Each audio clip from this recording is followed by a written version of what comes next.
I'm JP Tuesday. And I'm Kiki Cannon. As lifelong Disney fans, the work of countless talented Disney creatives have shaped our lives. Now, as the Disney catalog expands, we're taking a journey through film and television to discover if that spark that shaped us as children lives on in adulthood. Does your favorite Disney media still cast that same spell? Join us as we find out.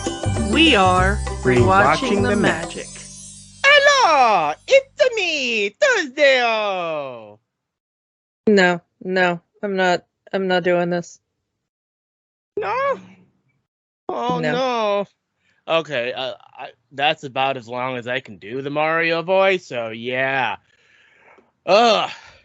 Yeah, so, I am not your Princess Peach. This is not working. My princess is in another castle? Yeah, your princess is in a castle far, far away. I put her there, chained her to a pipe, next to a bomb. It's a horrible situation.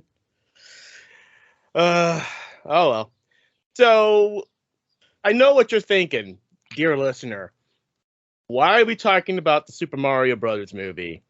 Surely Disney cannot own this movie. Surely Disney cannot have any connection to the Mario it says franchise. Illumination. It's got the little minion right there. So, we have talked about a lot of the studios that Disney's owned over the few years we've been doing this podcast. We talked about Walt Disney Animation, Walt Disney Pictures, Pixar, Marvel Studios, Lucasfilm, Muppet Studios. The Weinstein Company for a while there. Yeah, 20th Century Fox. We've talked about a lot of them, but there's a few we haven't talked about yet. One of them is Hollywood Pictures. So Hollywood Pictures was created in the late 80s by Michael Eisner and Jeffrey Katzenberg because they wanted to increase the output of Disney movies. And, much like Touchstone, kind of focus on movies that don't necessarily fit the Disney branding. Nowadays, they don't care. They'll release 12 Disney movies a year. Can we just go back and be nostalgic for a time when somebody thought there weren't enough Disney movies? Yeah. Okay. Nostalgia over. So, yeah, and Hollywood Pictures kind of dissolved right about the time Eisner was outed and Bob Iger got put in. Yeah, so a lot of things changed, so there. But Hollywood Pictures has a lot of good movies, and the fact that we're starting discussing the library of Hollywood Pictures puts a lot more on our table for potential future episodes. Like we've mentioned one of them, Arachnophobia, The Hand That Rocks the Cradle. That would make a great Halloween episode. Yeah, their most commercially successful film, do you know what it was? The Sixth Sense. The Sixth Sense, yes. I See Dead People. The film that gave us M. Night Shyamalan. I will never forgive them. And, it gave us Pauly Shore because it also gave us Encino Man and Son-in-Law and In the Army Now. Yeah, it also gave us The Joy Luck Club, which is such an incredible movie. And Dangerous Minds. Yeah. And the Sylvester Stallone Judge Dredd movie, I Am the Law. Which would eventually get us a good Judge Dredd movie with Carl Urban. Yeah. Who knew that you don't take your helmet off because this is the way. So, yeah, when a Super Mario Brothers movie was being put in production, Disney bought the distribution rights and released it under Hollywood Pictures. So, technically, Disney owns this movie. It is not available anywhere, like not to stream. We've tried. Yeah. This is why physical media is so important. We keep saying it. Preserve your physical media. So let's talk about Mario, the most well-known video game character of all time. Even people who don't play video games know who Super Mario is. One of my friends asked me to help him get a tattoo. He had never gotten a tattoo before, and I have several, so he came to me to ask for help on where and how to go procure one. And so I took him to my tattoo artist, and he asked for a tattoo of 8-Bit Mario. So, yeah, it was a really well done tattoo, too. Even if you didn't play the Mario games at this time, you at least were aware of the Super Mario Brothers Super Show with, the legendary Captain Lou Albano do the Mario. So, yeah, Mario was, super popular and had worldwide exposure thanks to a little movie called The Wizard. And thanks to I love the Power Glove. It's so bad. Yeah, one of us had to say that line. I beat you to it.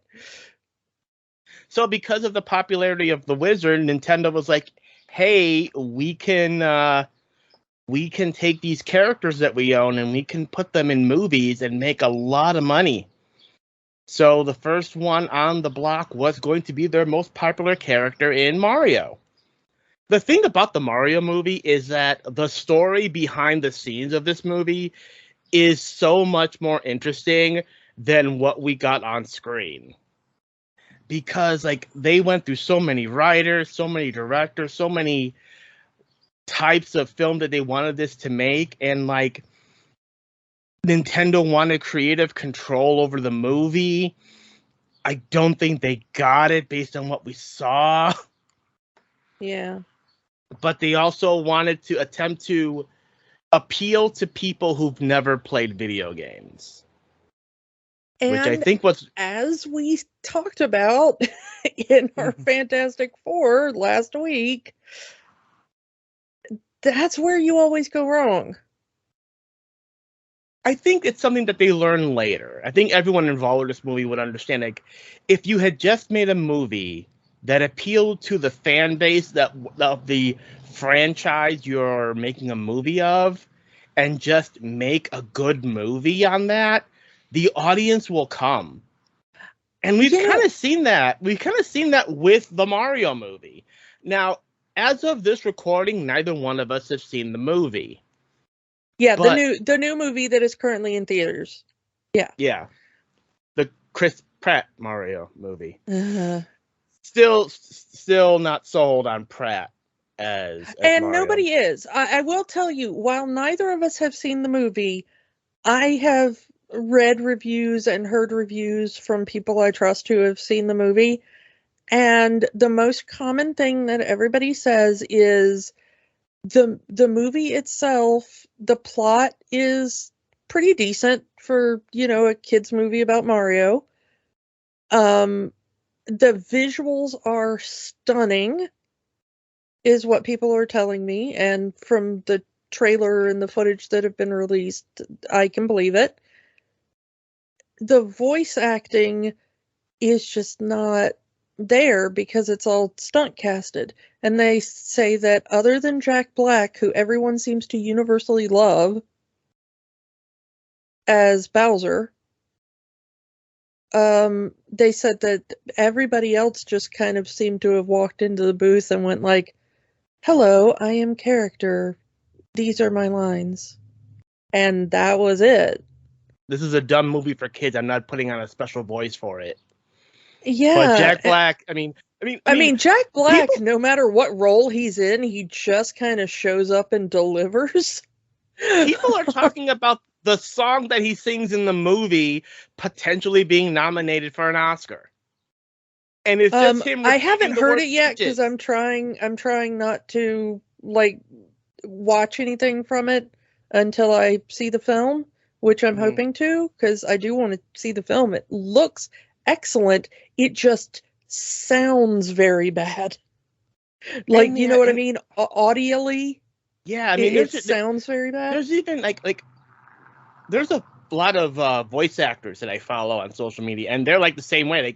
Hollywood really needs to stop stunt casting these movies and hire actual voice actors, and these movies will be better. And I agree. Yeah, I mean, we've kind of been saying that basically since, 1 or 2 episodes into this podcast when we talked about the stunt casting of Robin Williams. Like, it worked very well because Robin Williams is a good actor and he gives his all to a part. But and you do find that we've talked about it every time we've talked about one of the stunt casted animated films, that there are certain actors who cross over very well and they respect voice acting as an art form. But sad to say, a lot of on-camera actors do not respect the medium in the same way. And they see it as an easy paycheck. They don't see it as an extra skill set they have to do. And that is sad because it is its own particular acting talent.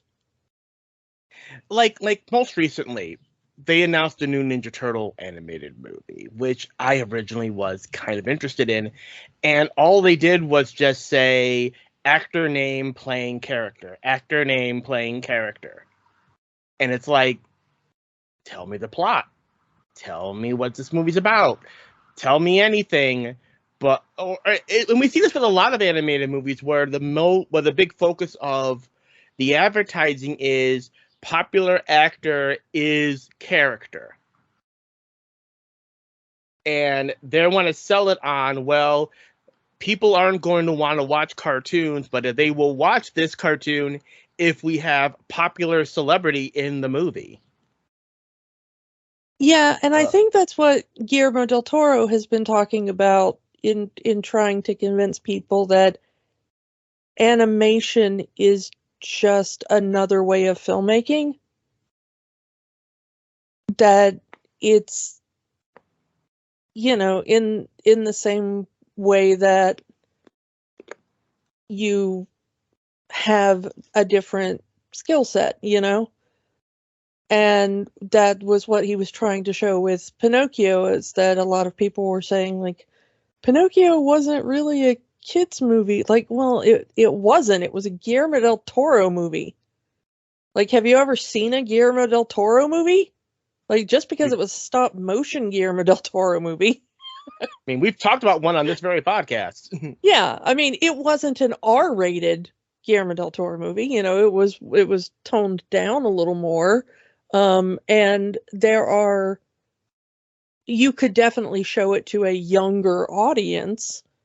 So yes, you could say it was a family film, perhaps, but it wasn't for like 7-year-olds.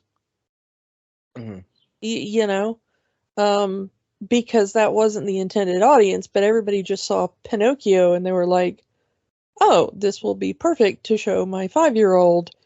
And it dealt with some dark themes because people keep forgetting that fairy tales are dark.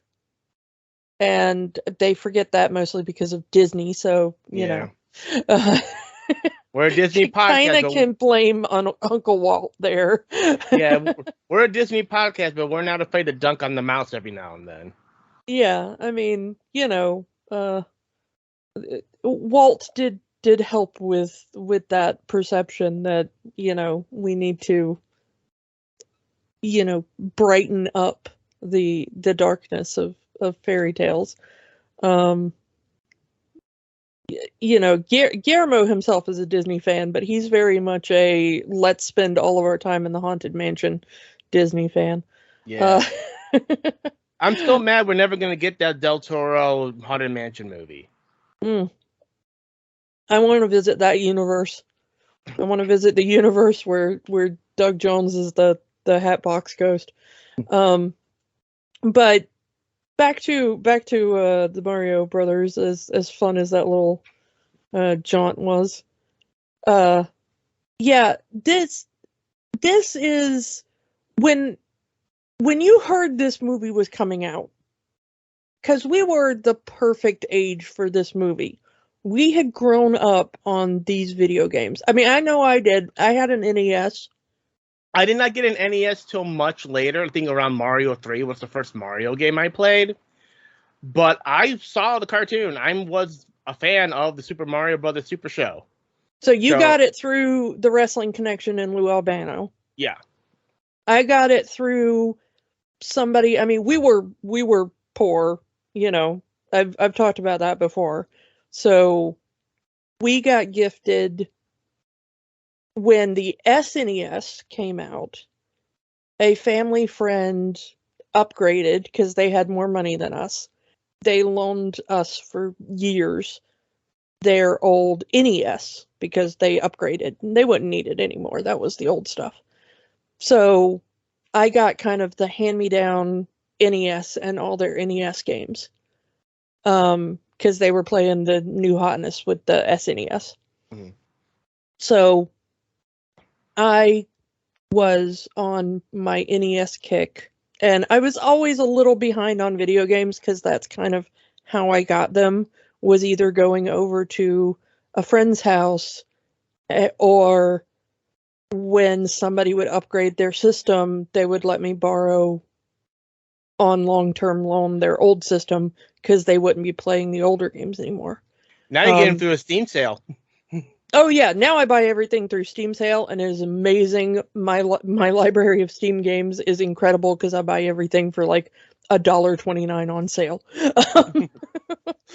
But the thing is that I didn't buy like a brand new video game system until the Dreamcast came out in like '99. So, but at the time, I was very much into Super Mario and Tetris because that was what was on the NES. And now there's a Tetris movie. And now there's a Tetris movie, which I still haven't seen, but yeah, I'm hoping to see it very soon. Because that movie looks amazing, and I've heard incredible things about it. Unfortunately, this is not an Apple podcast. Yeah. Fortunately, because I have very few good things to say about Apple. But I was so excited when I heard they were making a Super Mario movie because I loved playing Super Mario for the NES. And then I was also really excited because Bob Hoskins was in it. And he had done Roger Rabbit, and he had just been in Hook as well, and I loved both of those movies, and I was like, oh man, I really like him, you know. And he looks like Mario. Like he admitted, like he had the figure. He was a round guy. He had a mustache. I would learn that he actually was a plumber's assistant for a short time. So he actually had some plumbing expertise. Although, from what according to the story, he was a plumber's assistant for 3 weeks, and then accidentally set the plumber's shoes on fire with a flamethrower. Accidentally. But so Bob Hoskins had, he was, it fit Mario, and also since my expertise on Mario was the cartoon, I was already used to that Brooklyn accent that Lou Albano would use it in the cartoon, and Bob Hoskins in the movie, but it worked. Yeah, and we weren't really. Mario didn't sound like this yet. Yeah, we weren't accustomed to the Charles Martinet kind of voice yet. To us at the time, Mario wasn't that like. I mean, Charles Martinet took over in roughly the same time, but it wasn't widespread. It was a typing game. It was a typing game when he. Yeah, it was the Mario typing game that he started in, which came out just before this movie. But to our generation, at the time this movie came out, okay, like now we are very into that voice as well because we've continued to love Mario, and we love Charles Martinet's Mario voice. But I never played that that Mario typing game at the time. Like, I'm familiar with it now. I think the first time you and I would have heard it would have been like Mario 64. Yeah. But to us, Mario had that Brooklyn, Captain Lou Albano kind of thing.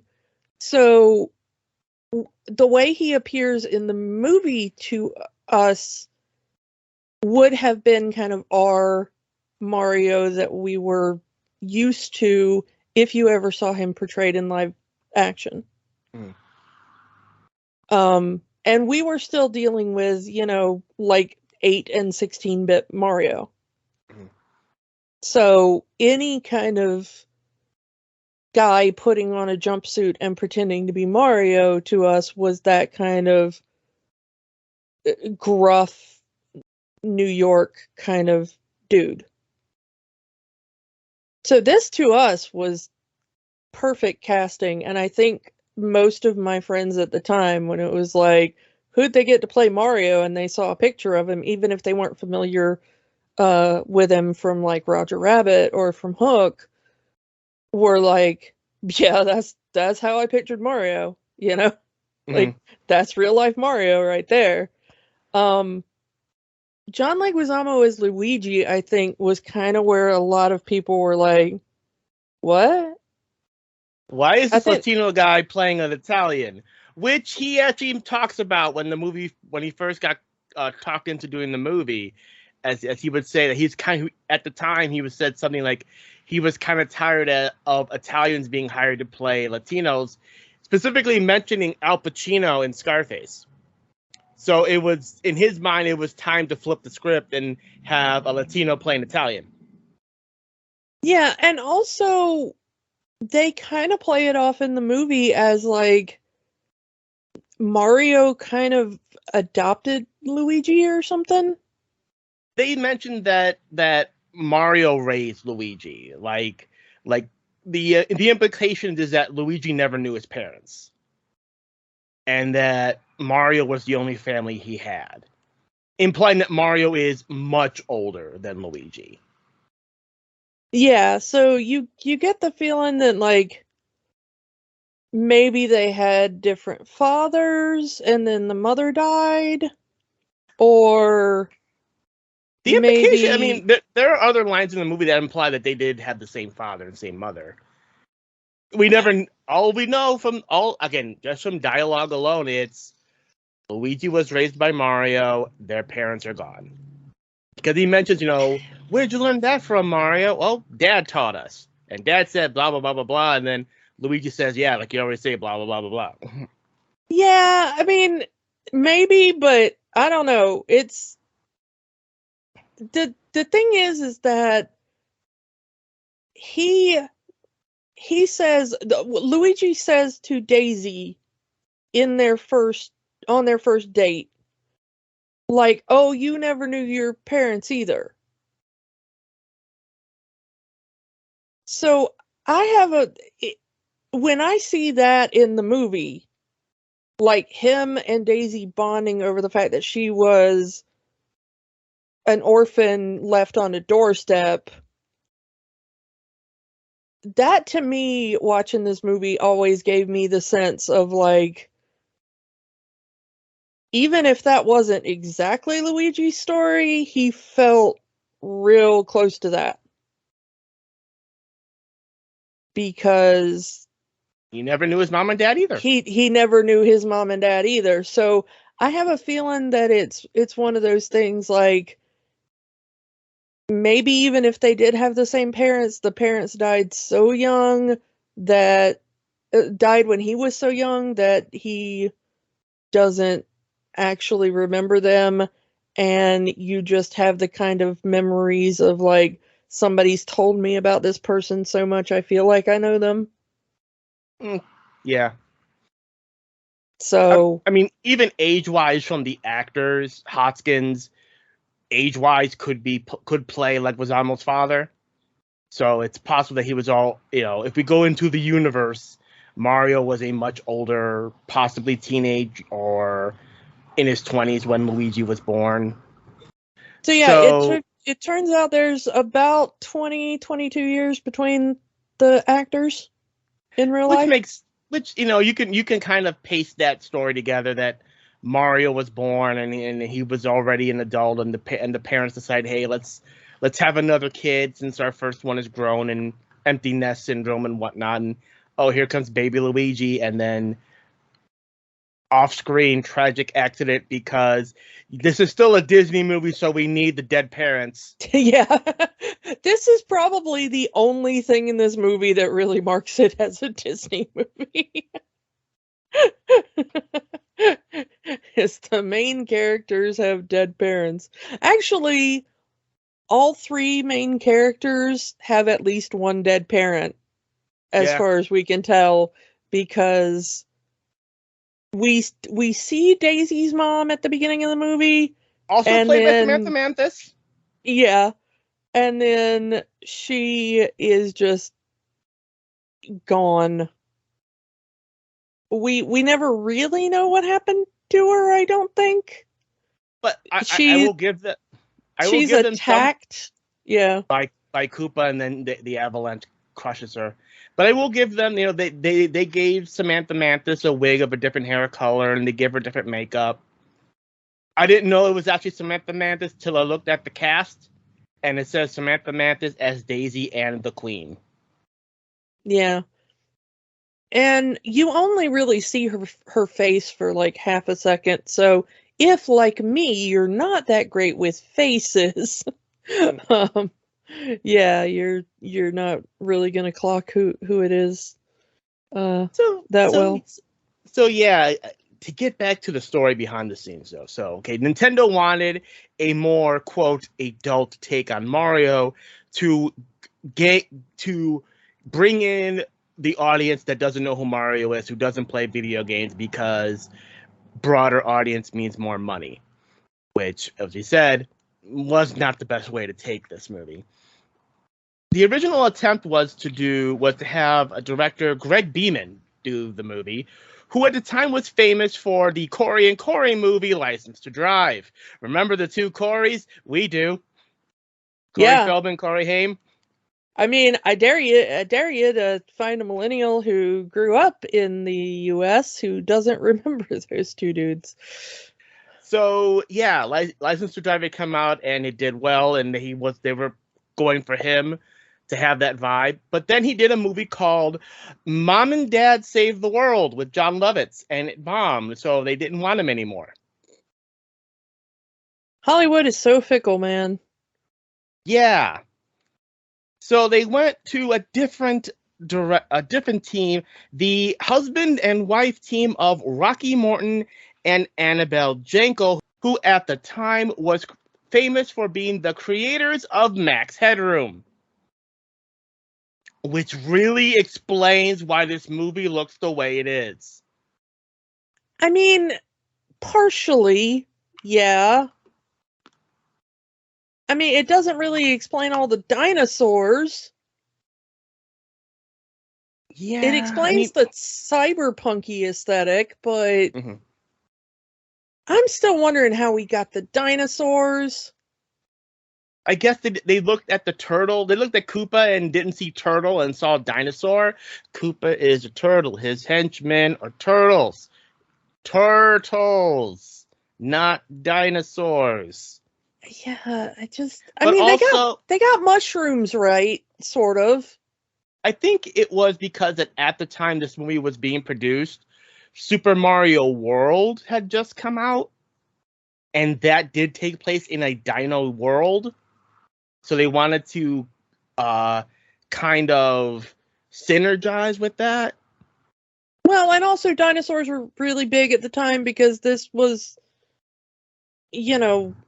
this is the same year that Jurassic Park came out. And when you realize this was the same year that Jurassic Park came out, and you look at the special effects in this movie, you really want to punch a wall. Just saying. Yeah, and Yoshi. Well, yeah, okay, Yoshi, yeah, but come on, it's Yoshi, and that's how they do Yoshi?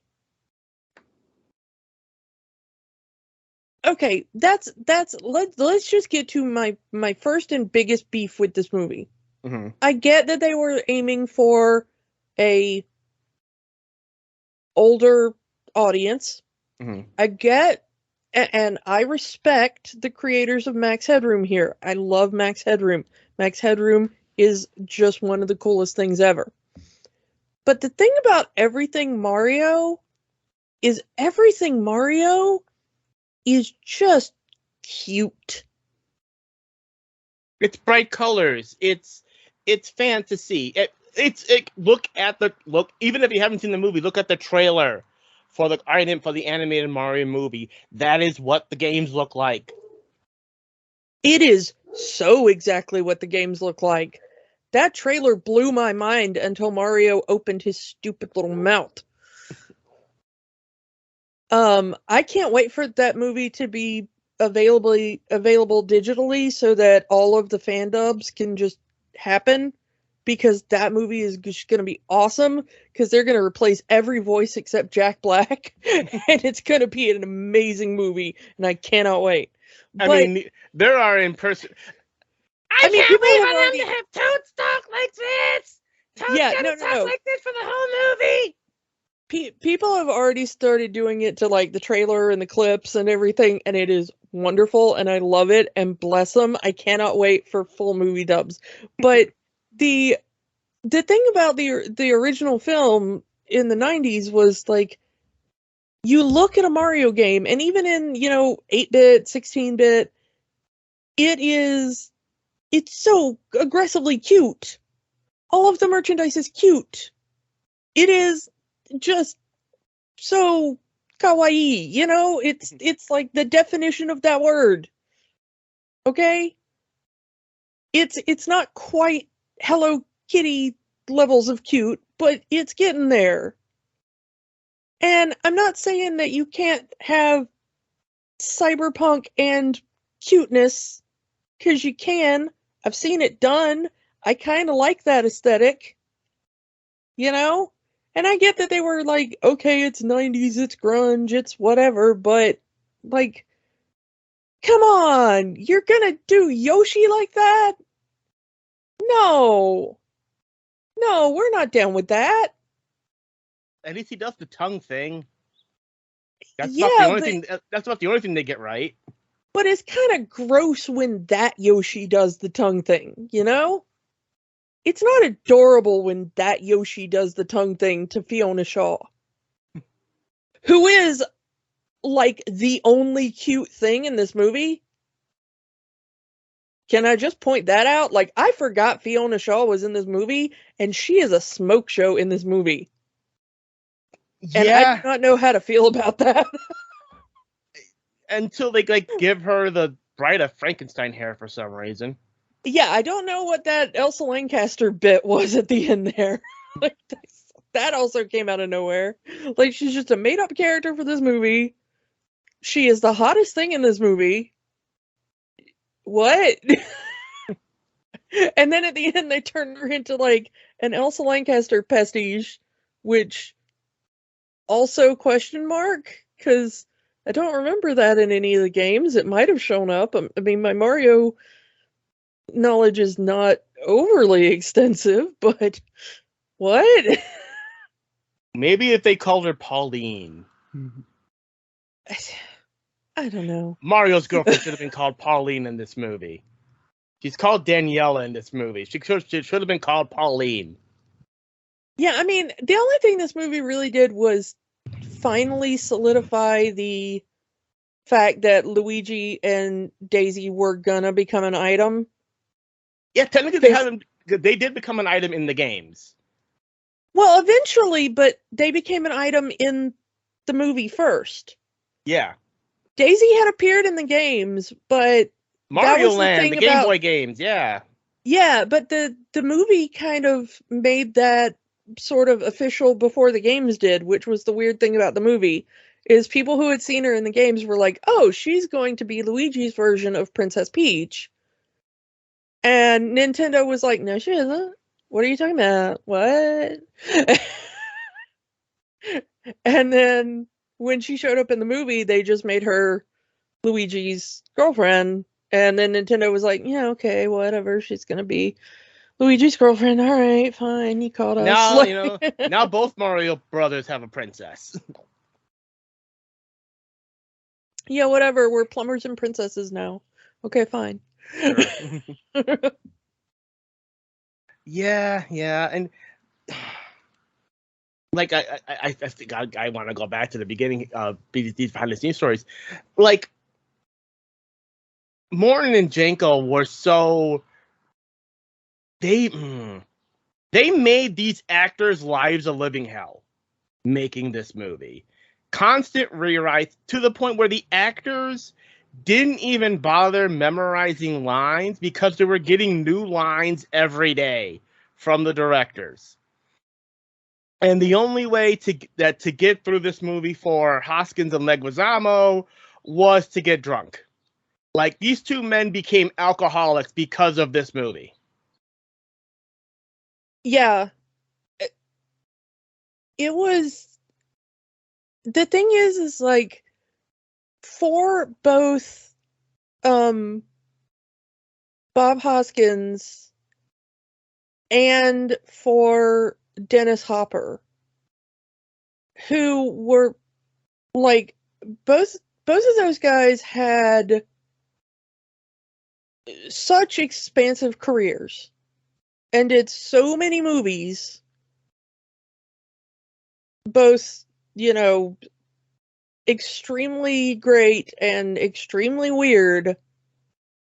For both of them, they ended up saying that this movie was the only movie in their entire catalogs that they regretted making. And Leguizamo has kind of boycotted anything Mario since. Like, he will not even see the new movie because this movie has left him so traumatized because of the way the directors treated him. Yeah, and it wasn't just like those people. Like, people nearly died on this movie. Like, one of the crew guys almost got killed because there was an electrical accident or something where, like, somebody didn't rig up, like, they didn't ground some of the wires or whatever, and somebody went to pull a lever on set and it electrocuted him and he almost died. And one of the stuntmen was set on fire because there's like a lot of fire in this movie, and one of the fire stunts went awry and it sparked too much and it set a nearby stunt guy's clothing on fire and he was nearly killed. So, like, yeah, no, this movie was almost deadly for several people, it seems. And it went over budget. It went long. They were only supposed to film for 10 weeks. They ended up filming for 15, to the point where everyone involved with this movie was like, you two are done. When we finish wrapping up this movie, like, they did not allow the two directors to be in there for any of the reshoots and not in there for the editing of this movie. Everyone associated with this movie hated these two directors for how they put everyone through hell. And it kind of ruined their careers because of it. Apparently, like, Dennis Hopper lost his mind one day on set. Like, legitimately, he had beef. Like, nobody was mad at Dennis Hopper for doing this, apparently, but like, Dennis Hopper just got fed up one day and grabbed the two directors and screamed at them nonstop for 3 hours in front of everybody. Like, just shut down production for 3 hours to scream at them for how badly they were running the production. Yeah, again, everything was getting changed on a daily basis. On top of that, two directors giving two sets of instructions to every actor. Who do you listen to? To the point that what are their names? The two little cousin henchmen for Koopa? Iggy and Spike, who are played by Fisher Stevens, who he played Ben in the Short Circuit movies. You know him. And Richard Edison. Yeah, those two guys got so sick of the script changes that apparently they just stopped reading the script, and at one point they were just like, screw it, we're gonna improv all our lines based on what we know of what's going on around us. So apparently most of what you see them say in the movie is just them improving based on what they think is going on around them. And it's not bad. It fits a story. I mean, what story there is, it's not really a deep story. Yeah, like what Nintendo wanted and what some of the original scriptwriters wanted was Laurel and Hardy meets the Wizard of Oz. The idea of, these two, skinny guy, fat guy, and they get transported into a world of fantasy. So it kind of like the games are, it would have worked. And one of the writers even said that, what their original idea was to take fantasy tropes and turn them on their head. So Shrek, 10 years before Shrek. Yeah. What I don't think we've even mentioned is that the first person to write the screenplay was an Oscar winner whose previous screenplay was Rain Man. And apparently his script for this original, idea that was rejected long before this was so close to the same kind of idea that was Rain Man that everybody looked at it and was like, so basically you just wrote us Drain Man. Gotta see the princess. Yeah. But apparently it was just basically two guys on a road trip having some kind of weird crisis about their lives or something, which is basically the plot of Rain Man. Another script was written by the people who did the John Ritter movie Stay Tuned. Well, that would have certainly have been a choice. Stay tuned! John Ritter movie where he sells his soul to the devil and gets trapped in the world of television. Now imagine that, but Mario. Yeah, I mean, there is somewhere an alternate universe where Harold Ramis directed this movie, by the way. And apparently, like, the two directors we did get wanted this movie to be more like Ghostbusters. Which is really weird. Yeah. Like, I don't see it in this movie. Where is what did they mean by that? The comedy, the supernatural stuff? Because you don't really get a lot of that. I don't know. Well, and also, like, other than, I mean, at this point in time, what about Mario was supernatural? Like, later on, we get like Luigi's Haunted Mansion and stuff like that, but like which would have been fine with Disney. Like, I want to see like Luigi's Haunted Mansion. I guess they were talking about the comedy aspect of Ghostbusters and have more of that, but I don't know. I don't see how this was more Ghostbusters like for them. I gotta say that as a kid, it took me way too long to figure out why this dinosaur was screaming about fungus all the time. And then I was like, oh wait, this is supposed to be because Mario eats mushrooms in the game. Like, it was such a tenuous connection to like, oh yeah, and this is supposed to take place in the Mushroom Kingdom, duh. And they never eat the mushrooms. Yeah, they never eat the mushrooms. There's only one point in the movie where the mushroom like helps Mario in some sort of way. You know, like Luigi keeps going like, the mushrooms are trying to communicate with us, and you eventually find out why, and all that kind of stuff. Trust the fungus. Yes, trust the fungus, and all, you know. Yeah. Like we don't even see them in their trademark outfits till like the last half hour of the movie, and apparently the directors wanted them to never wear those iconic suits until like Nintendo kind of said, no, you are not making this movie until they show up in their trademark suits. And they're not even their trademark suits. They kind of look like somebody. Well, they look like mechanics outfits, honestly. But it really looks to me like you told two guys, like, hey, remember you have to go to that Halloween party tonight? So, like, remember you have to wear a costume. And they were like, oh, crap, what kind of Halloween costume can we wear tonight? Well, I'm a fat guy and you're a skinny guy. And I've got some red clothes and you've got some green clothes. And we've got a couple of hats. We can go as Mario and Luigi. You know? It's like, it's somebody doing, like, closet cosplay that kind of vaguely looks like Mario and Luigi if you squint. I actually did like these outfits even back then, and I kind of still do now.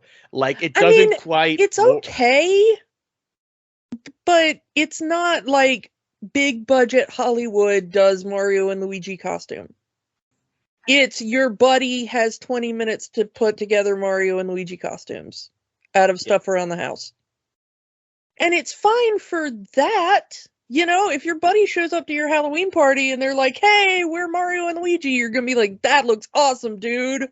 Did you put that from stuff around your house? That looked awesome. Yeah, that's a cool costume. But if, like, a costume designer on your big budget Hollywood film with the Nintendo name comes out and it's like, this is my Mario and Luigi costume, I'm going to be like, you couldn't even put an M and an L on those hats? Like, you don't have, like, some fabric paint to just write M and L on those hats? Seriously? Well, Luigi wears his hat backwards for most of the movie, so you wouldn't have seen it, but, you know. That is not the point, my dude. The point is, stick an L on that hat. He can still wear it backwards. There are shots where we see the back of that dude. Yeah. It's like we talked about this before. It's what, you know, production companies afraid to be true to the source material. And you know that some person who never played a video game was like, but why would you put an L on your hat? Because his name is Luigi. That's what we do. Yeah, because that's what the fans expect from the character.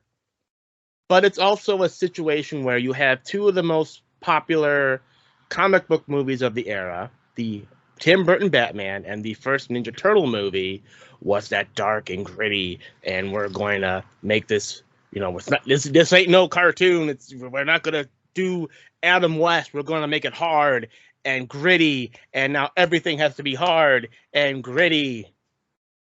So now what was the tagline on the poster for this movie? It ain't no video game. Yeah, this ain't no game. Because we're dark and gritty. Like the Ninja Turtle one. Ninja Turtles, the tagline for the first Turtles was, this ain't no cartoon. Well, that's fine because you're doing a live action movie. But what did they do? They didn't make the Turtles into Teenage Mutant Ninja Humans. You know? Michael Bay almost made them aliens. You know what? If you want to make them aliens, stupid choice, and I would be ranting about it. But are they still alien turtles? Turtle-shaped aliens, I guess. I mean, if they look like turtles, you can say they got an alien origin, and I'm still going to hate it, but at least they're still turtle-looking. You know? You don't make, you know, Koopa a Which, by the way, he has never, ever called. And I realized that, like, King Koopa is one of his names, but, like, it really pisses me off that he has never called Bowser in this movie. Well, at the time, we really didn't. I mean, he was only ever called Bowser in the instruction book of the video game. In the cartoon, he is just called King Koopa. Yeah, but guess who reads the instruction book of a video game? It really annoyed me that he was never called Bowser in the movie, because I was like, who? Did they make up a new villain for this movie? Because honestly, I was just used to calling him Bowser, and I was like, who's King Koopa? This is weird because you have someone who knows mostly the video game and one that mostly knows the cartoon.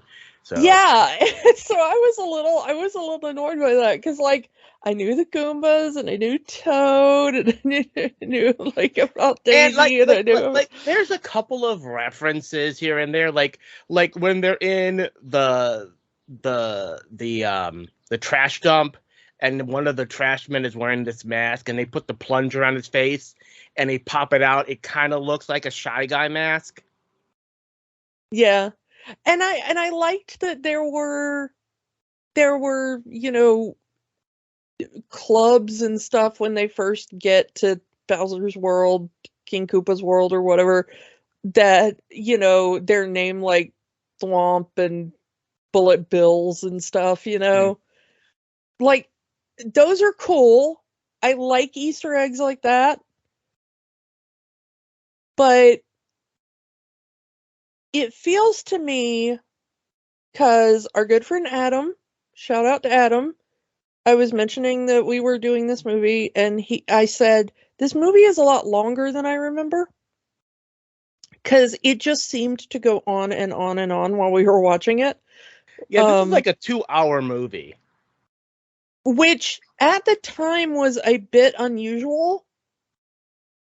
Like, for the fact that it's at 2 hours instead of, like, 90 minutes or whatever. Mm-hmm. Which was more common in the 90s. Like, now movies seem to go on forever.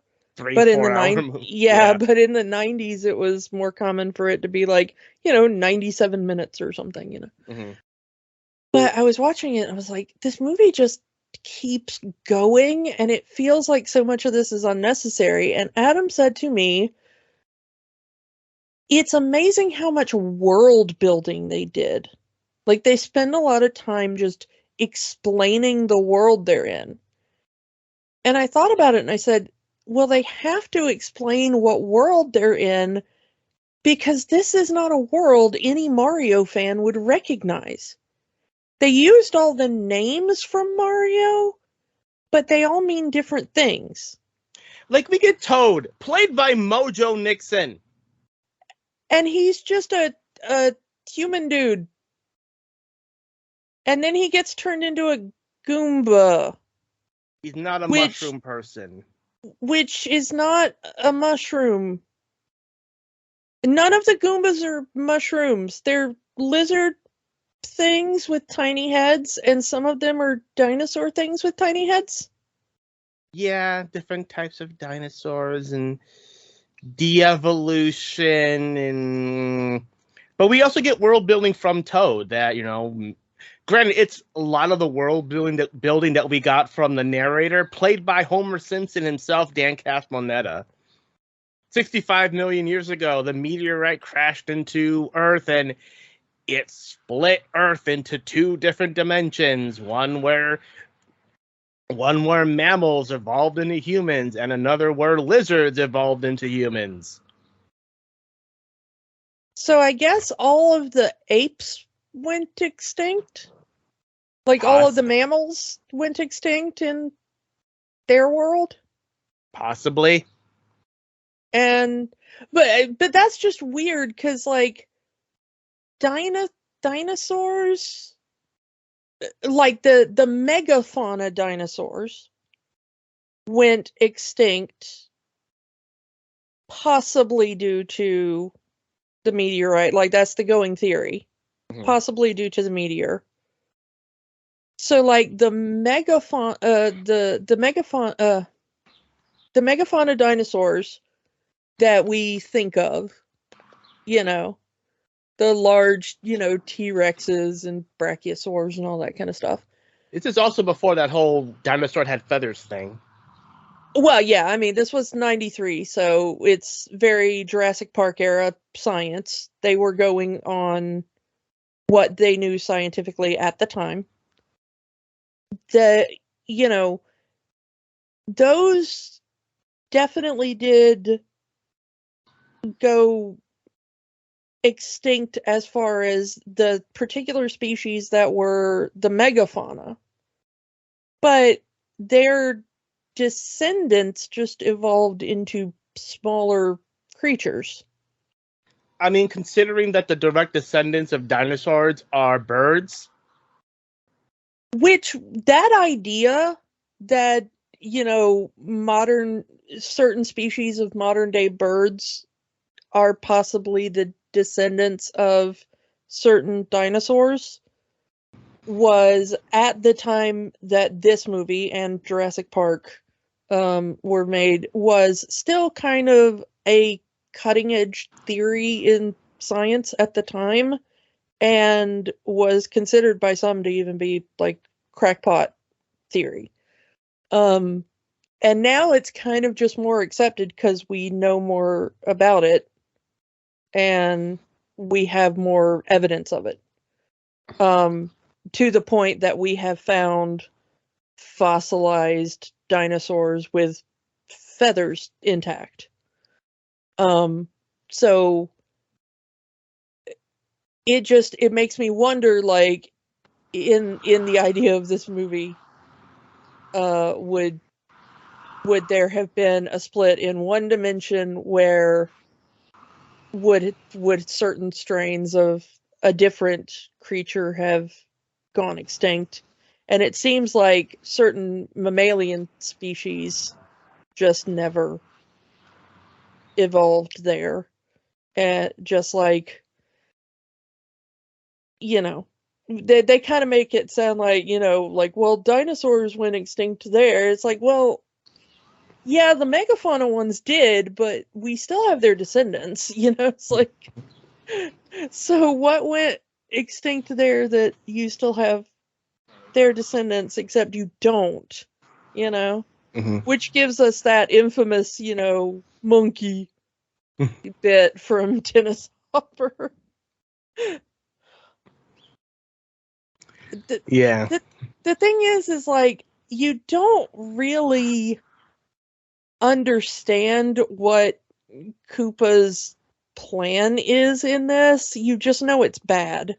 As in evil. Koopa wants to merge the dimensions again, believing that him and his forces can take over our world until he can be the unquestioned ruler of reality. That's generally, he wants to meet her at peace, he wants to merge the realms, and he wants to take over our world like he took over the Mushroom Kingdom. Like, to what end? Like, evil for the sake of evil. Yeah, it's like, not really. He even says he's an evil son of a snake. So it's like he's evil for the sake of evil, and for some reason a germaphobe. The thing is like, I'm pretty sure that since this whole thing is set in New York, that's supposed to be the orange guy, isn't it? I assume so. Like he lives in a giant tower in the middle of Dino Hatton, and he's got the blonde hair, and he's a germaphobe. That's just another New Yorker in the 90s making fun of the orange dude who lives in the tower with his name on it, right? Yeah. I mean, people think he just all of a sudden popped up in 2016. No, people have been having problems with him in New York since the 70s. I mean, this is not the first, like, sci-fi movie to have a villain based on him. Like, Hollywood's been warning y'all about this guy for a while. Y'all just weren't paying attention. The thing is like, his plan is is not really that fleshed out in this, other than like merge the world, de-evolve some things, question mark, profit. Yeah. Yeah, it's not really that, and it probably comes from the fact that they had to piece this movie together from hours of random stuff that was shot with a daily changing script. Yeah. The fact that they were able to make a coherent film out of out of this movie of directors who were changing the script daily, that's a miracle in itself. Yeah. This movie was legitimately made in editing. No lie, it seems that once everybody kind of got sick of this and ran out of time and money and walked away from the project. Once they kicked out the two directors that were changing everything on the fly. Yeah, they were supposed to shoot for 10 weeks, I think it was. They ended up shooting for 15, which is wildly over schedule for a film, if you don't know. They went massively over budget. They did, like you said, some reshoots because they didn't do enough action scenes, which was kind of the point of this movie. It's the only reason John Leguizamo signed on is because he wanted to do action stuff. And then they didn't shoot enough action scenes. And the ones they did were so horribly planned out that people kept getting injured, including Bob Hoskins. I was going to mention that. Yeah, go ahead. I mean, one of the scenes, I believe it is the scene right at the beginning of the movie with Luigi driving the plumbing car, that Bob Hoskins actually breaks his hand while John Leguizamo is driving. And there are actually scenes in the movie where you can actually see a cast on his hand. Yeah, he had to wear a cast for most of the filming of the movie, and they could not edit around that well enough so you can still see it at parts of the movie. They could have written it. I mean, we've seen situations where actors are injured on set and they write it into the movie. Like, I hate bringing it up, but the Transformers movie, where Shia LaBeouf breaks his hand during the middle of shooting, and they write it into the movie that he breaks his hand and he's wearing a cast for the rest of the movie. Yeah. I'm not saying that there are not just, horrible tragedies where stunts can go wrong, but if you're doing your job correctly on set, especially if you're doing it with your on-screen actors, I mean, that's why stunt people are there, to take on the stuff that is extra risky, and you can't you can't eliminate all of that risk. It's like people should not be getting hurt like that, especially not your actual on-camera actors. I mean, there are procedures and rules in place for a reason. Come on, people. I mean, it's probably why these two directors didn't get a lot of work after this movie came out, because of that. They were kind of labeled as dangerous. I mean, my directing has been solely limited to the stage, but even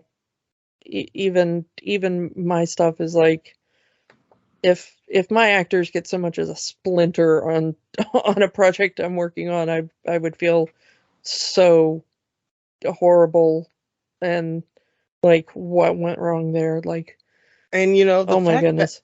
And the fact that this movie was so bad and did so bad that Nintendo flat out refused to make a movie of any of their own properties for decades, really until Detective Pikachu.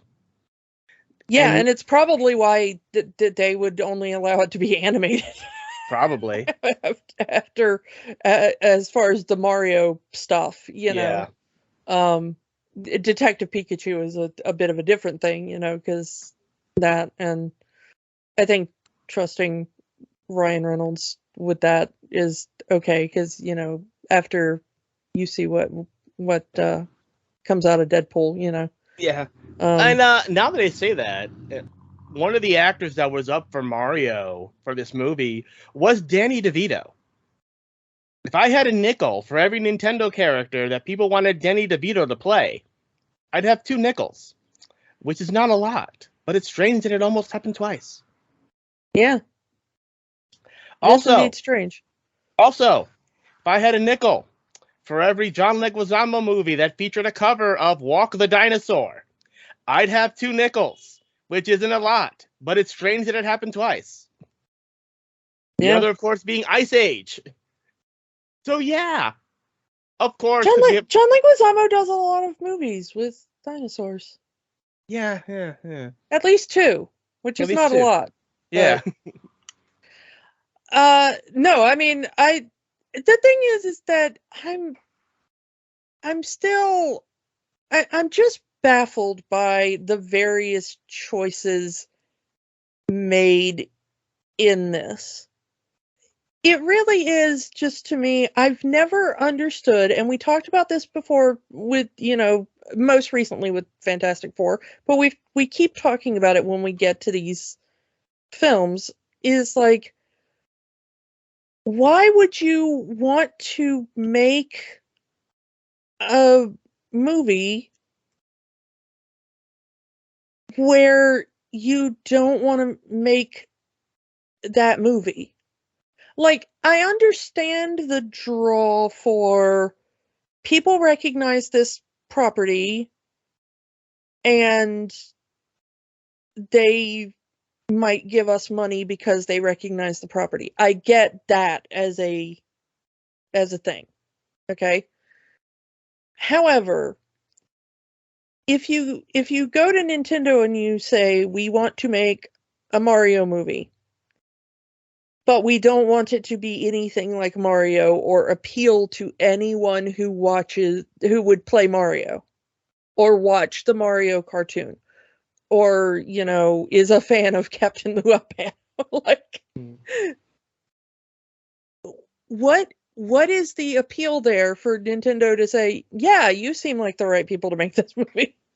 But again, that was what Nintendo wanted. They wanted a more, quote, adult movie that appealed to a wider audience. And if they had just said, we're going to make a Mario movie that is true to the video games and will please the fans of the video games and the cartoons and, whatever, just make a good movie and the audience will come. And that's what we're seeing now with this new movie, is like, I've heard a lot of people say, like, okay, it's not the greatest plot in the world, but it's a Mario movie and that's what I wanted. Here's money. And at the time of recording, it has made a lot of money. The perfect advertisement for Universal Super Mario World, though. Go to Super Mario World. Now you've seen the movie, go to the theme park. And you know what? If that's what they want, it's fine. Yeah. I mean, as much as I don't like it, we still live in capitalism. So if they want to, make the money off of it with the tie-in, it's better than having the bomb like walk underneath a grate and on the bottom of its feet it says Reebok. Product placement. Which is what this movie did. Mm-hmm. Which is the weirdest thing I think I've ever seen in a movie. Apparently alternate universe Dinotopia has Reebok and apparently Pepsi. Yeah. I mean, I can kind of see how Pepsi would make it over there. I don't know why, but I can believe that. Why the bomb, which is the slowest moving thing. This is the bizarre thing to me about that product placement. You're Reebok. You're a sports sneaker company. And you go, we want product placement. Please put our logo on the slowest moving thing in the film. Because that's going to sell your running shoe. sell it, put the Reebok logo on the jump boots. Yeah, that's where you put it. Like, hey, you want to go fast? You want to jump like a basketball player? Yeah. Reebok. Don't put it on the tiny little wind-up toy that takes 15 minutes to make it to the bad guy. Can you imagine the commercials that would have aired with potentially Bob Hoskins and Leguizamo putting on the Reebok jump shoes? Do you want to jump high like Super Mario? Buy Reebok. Well, yeah, that's a commercial, not the bottom of the bomb foot on the grate. Like, that has got to be one of the worst product placements in movie history. Oh, just I laughed. So I had forgotten that was in the movie. So that was possibly the biggest laugh for me watching the and I think that thing was the again. point. I think that was the point. It was supposed to be a joke. Well, yeah, but a joke in a product placement is still supposed to make you buy the product, not make you think the product is a joke. Yeah. Like the product placement of the flame broiled Whopper sign that we talked about in the Fantastic Four last week, that's a joke, but it's still a joke about how Whoppers are flame broiled and tasty. It still makes you go like, yeah, but that flame broiled Whopper really hits the spot though. It's not a joke that like, yeah, Whoppers are burnt to a crisp and don't taste that good. Like, this is a joke about like, yeah, you're right. Reeboks are kind of like crap shoes compared to Nike, aren't they? Which is kind of how this comes off. And I'm not saying, because I don't give a crap about sneakers either way. Like, I'm not sneaker culture. I don't have a feeling one way or the other about Nike versus Reebok. But that's kind of how this comes off. It comes off as though the movie is making fun of Reebok instead of this is product placement, which I'm sure it was since they're using the real logo. Yeah. So I don't know. And it takes so long for that Babam joke. They're building to that Babam joke the entire movie. Yeah, Luigi gets the bomb from the fungus. Mario takes it out. Everyone's running, Babam, run, Babam! But they built for that Babam joke since like the second act of the film or whatever when they get to the Mushroom Kingdom. Yeah. Like, you've been waiting for that. That's Chekhov's Babam for most of the movie. And so you're like, yeah, we're going to watch this Babam go off eventually. It's going to be part of the finale. And then they put that joke in there and you're like, you don't even get to enjoy the climax of the film because you're like, Reebok? Really? What? And then like Koopa is flying through the air and you're still going, did he have Reebok written on his little wind-up feet? Why was that there? And Nick, you want to talk about product placement? The de-evolution gun being the Super Scope from the SNES. Yeah, that was... I don't know how to feel about that, because at one part, like, at least it's Nintendo brand. But also it's like, okay, now I'm using this for evil. I mean, it's a Nintendo product. It's like, again, it's the Power Glove and the Wizard. It's just it's now used as a weapon to de-evolve people. Yeah. I mean, there is that one thing of he could have made everybody smarter. Like he does to Iggy and Spike. Yeah, which is weird because he supposedly makes them geniuses, but all they do is use big words in a way that is not really that intelligent. It's just thesaurus.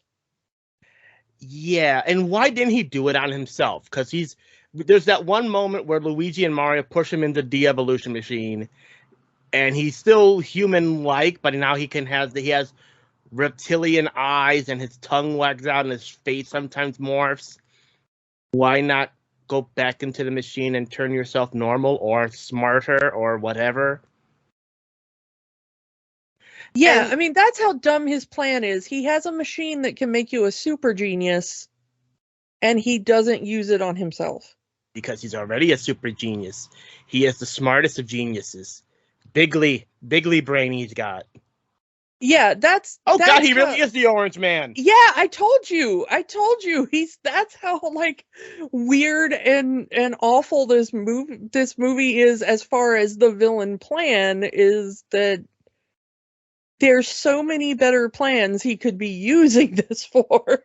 All right, so I want to put this out here. Iggy and Spike. I believe those are two names of the Koopa kids, but in this movie, they're his cousins, who also, for some reason, are secretly part of a resistance against Koopa.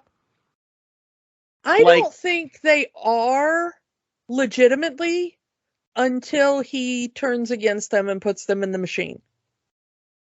And even though he uses it to make them smarter, which I think also makes them realize, like, oh, hey, we're the baddies, and we shouldn't be the baddies. I think they're legitimately working for him and are like, yay, bad guy, until that moment in the machine. Yeah, but there's this one. Now, granted, this could just be their ad-libbing, but they say that they've always been a supporter of Daisy's father. I've always just thought that was a lie because they're just trying to get on her good side. Trying to get on the winning side? Yeah. Like, I don't buy a minute of it until they're in that machine, and then they start to have a change of heart. I had forgotten that this movie has a post-credit scene. Oh, yeah. So there's a very funny post-credit scene where you see two Japanese men from Nintendo saying, "We want to make a video game based on your adventure," and you think it's going to be Mario and Luigi. But they turn around, the camera turns, and it's Iggy and Spike. And they come up with the name the Super Koopa Cousins. Yeah. I'm kind of mad there wasn't even a joke game based on the movie for the Super Koopa Cousins. Yeah. Because that would have been funny. The thing is, though, is that, like, it's so baffling. There are so many things they keep putting in, like, there are plumbing rivals to Mario and Luigi back in the real world. The Scapelli Corporation. Yeah. Who also apparently are the construction company that is making the building that is interrupting Daisy's excavation. Yeah, she's like a paleontologist or something, and then, like, we get a weird Lance Henriksen cameo for 2 seconds. That he was the fungus king the whole time. And I really like the woman who played Big Bertha. Yeah, in the game she's Fish. In the movie she is a large black woman who is apparently the bouncer at Bullet Bills. Yeah, I mean, okay with it. I'm okay with that. That was kind of the one change that I was like, well, if you're gonna make everybody a person, I guess that's okay. If this movie had been made just a few years later, would this have been Queen Latifah? I mean, probably. Francesca Roberts, who did the role here, was in a couple of sitcoms back in the 90s. And she's still kind of been doing stuff, but she's kind of been like, hey, it's her kind of actress, you know? So she never really hit the mainstream. So if you recognize her, it's either because you watched she was in one that I think was called like Frank's Place just before this that didn't last very long. It was only like one season. She did she did a rip-off sitcom of Look Who's Talking called Baby Talk. Yeah, that was also right around this time and only lasted for one season. So she was in like a main role in like 2 failed TV shows right at the time she was cast in this. Most people in our generation remember her from this. And then she kept showing up as just a guest actress on TV. And I don't know if she's still working, but I've seen her around in some things. Like she showed up in like It's Always Sunny in Philadelphia like a few years back in one of the earlier seasons. But she may have retired since then. But the thing is that it was one of the few things that I was like, well, if you're gonna make all these people into human characters, I kind of liked that one better than I liked a lot of the other ones. Like, I really, not that I have anything against Mojo Nixon specifically, I guess, when they used him here, but just, I don't know, Toad being this kind of weird hippie singer, resistance singer, you know, he's kind of like just like, yeah, he's just kind of like a street busker that's just kind of out there singing, you know, anti-government songs. Yeah, which is kind of cool because he's the only character that on the Mushroom Kingdom side that seems to keep a consistent character the whole time. Everybody else either switches sides, like when Mario shows up and they're like, oh yeah, Mario's here now, we should resist and join Mario. But Mario shows up and Toad's already like, we should push Koopa out of the tower and take back our society. You know, like, even as a Goomba. And there's no reason for them to put the harmonica on Goomba Toad other than to let the audience know, oh, this is Toad. Remember Toad? Yeah, because they all look exactly alike. They have 2 forms, which is either the elongated dino head or the weird roundish lizardy head. I don't even know what that other one is.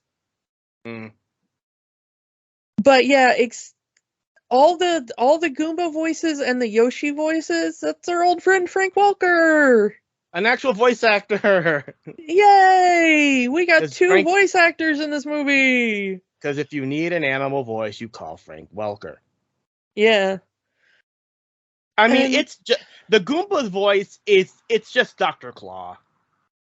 Yeah, it's just Dr. Claw speaking gibberish.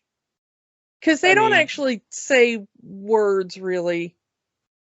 Most of what they say to each other is just gibberish. The only words we hear a Goomba say is 10 hut when they're dancing in the elevator.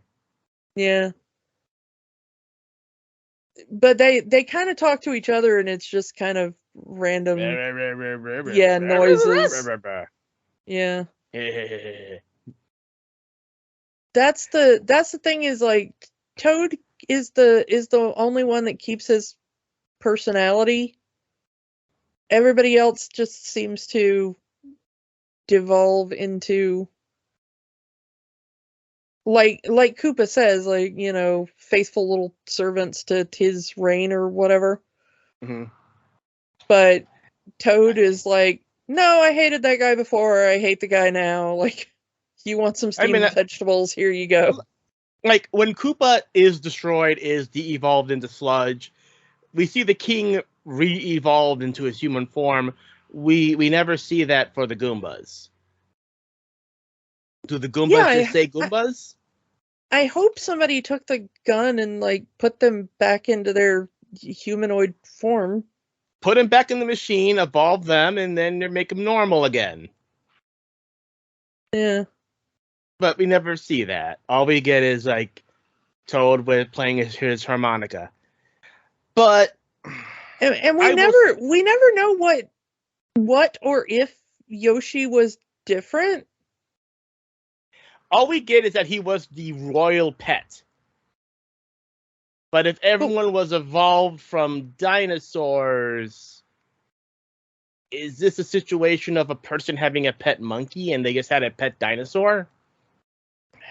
Because we do still see dinosaur creatures. They're like, instead of it's like New York is known for having rats. The Dino New York has little raptors. Yeah, they're kind of like compies. Yeah. Yeah, they're just wandering around eating trash and stuff. And it seems that most of them, most of the street food is some form of lizard or something. Lizards eating lizards. Yeah, but yeah, we don't actually know if Yoshi was a different type of creature before Koopa took over. Just, yeah. That's all we get is that Koopa says he was the royal pet. That's all we get. I will say this, though. If this was not a Mario movie and this was just a person getting transported into a dystopian alternate universe, this might not be so bad. It may not have had the blast back that it did get back then. Nowadays, it's kind of seen as a cult classic. I consider it myself a guilty pleasure movie. But, as a Mario movie, as a movie based off the Super Mario Brothers video games, no, this is horrible. This is not a great adaptation at all. But as a sci-fi movie, as a dystopian future kind of thing, I've seen worse. Yeah, I mean, if you were to just say, this is a movie about two random guys who get sucked into some random dino dimension and have to do stuff to get home, then yeah, okay. It's a goofy film. I might be nominating it for, next season of Mystery Science Theater or something, Mm-hmm. But yeah, you're right. It's definitely not the worst movie I've seen. However, their job was not to create an original movie with an original setting. Their job was to adapt the Super Mario Brothers video game. And they did not do that, except they took the names of things and slapped them on random things in their brand new world they created. It's like, if you were to... I have never personally sat down and played a Legend of Zelda game. I've seen other people play them. I know tiny, tiny little bits about the story, but not enough that I could write a faithful adaptation of it.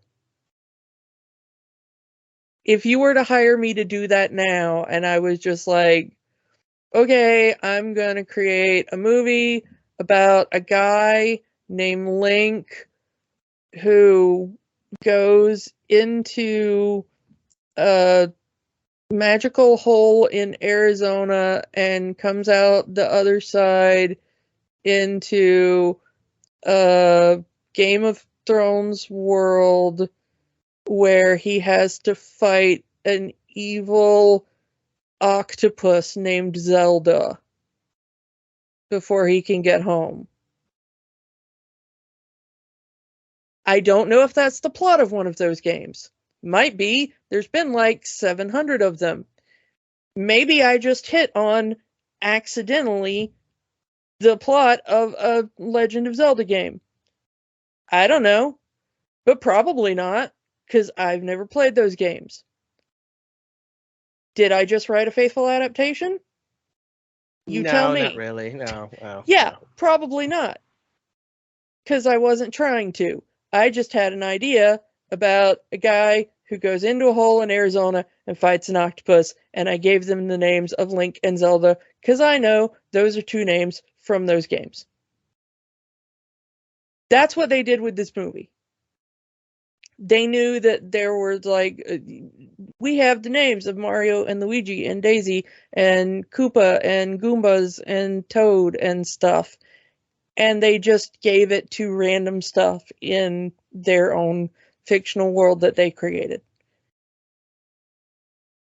And that could have been a cool movie otherwise. I don't know, maybe my Octopus in Arizona movie is really awesome.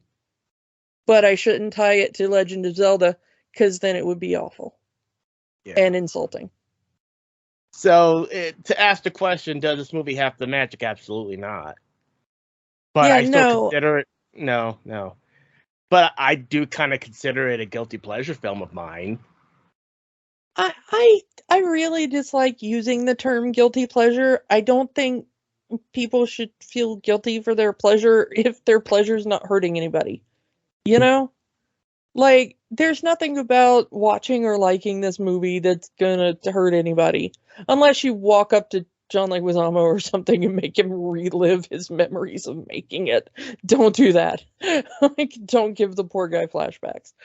But, you know, sitting down and watching this movie or liking this movie or feeling nostalgic for this movie, that's not a bad thing, you know? And, like, don't apologize for it, for goodness sake.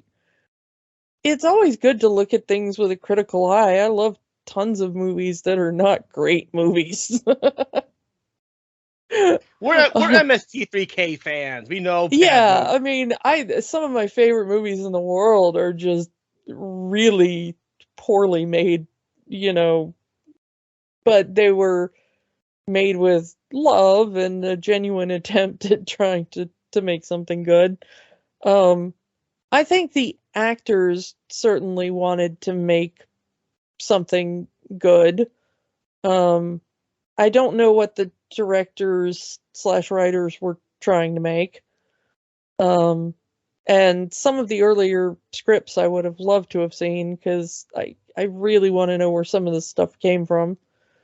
But I'm happy that we seem to have gotten to a place now where at least many properties, you know, when studios get a hold of these properties, they're at least starting to realize that maybe trying to have more faithful adaptations is a better way to make the money that they desire. You know, we still have some issues with that. Like, you know, there's the whole thing with The Witcher, you know, that's been going on, where apparently the showrunner doesn't understand that maybe people want a faithful adaptation of that. You know, overall, it seems that at least in some form, you know, Marvel understands that, hey, people want comic booky kind of comic book movies. And, you know, DC's maybe starting to understand that a little bit. I don't know. We'll see what Gunn does with that. But, you know, and at least people who are doing stuff with video games now, they're at least going like, oh, okay, people who like this particular genre of video game want it to look like the particular genre, and maybe, you know, follow some of the story of that particular genre or use the characters. I mean, go back to the hubbub over the Sonic the Hedgehog movie. How fans, you know, they you know, maybe don't redesign Sonic, you know. Yeah. Like, we don't want Sonic to have, you know, weirdly human looking teeth. But Yeah, I mean, there are certain things you can get away with changing, but maybe when people are like, "Oh, I like that thing," maybe they really do mean we like that specific thing. Just give us that, but in a big budget studio setting. Mhm. So, in news of the good, though, it has come out on the day we're recording this that the Super Mario Brothers theme song is the first video game tune recognized by the Library of Congress. Cool. So it's being put in the Library of Congress to be held as culturally significant and be preserved along with their, catalog of other audio recordings. So, yeah. So let's move on to next week. Kiki, it is once again time to get back into the TARDIS as we are continuing our 60th anniversary retrospective on Doctor Who with the 5th Doctor, the youngest actor to play the Doctor in the classic series, Peter Davison. So, yep, get your cricket outfit on, get your decorative vegetable. It will not be celery. I cannot abide the smell of celery. So, yeah, so get all of that, and we will be talking about the 5th Doctor next week. And come back for that, and we will talk to you all next time. Bye. Bye. Don't let the magic stop here. Join our conversation online on Facebook at Rewatching the Magic. Twitter at Rewatch the Magic. And of course, new episodes every week at rewatchingthemagic.podbean.com. Remember, the magic is for everyone. It only stops if you let it.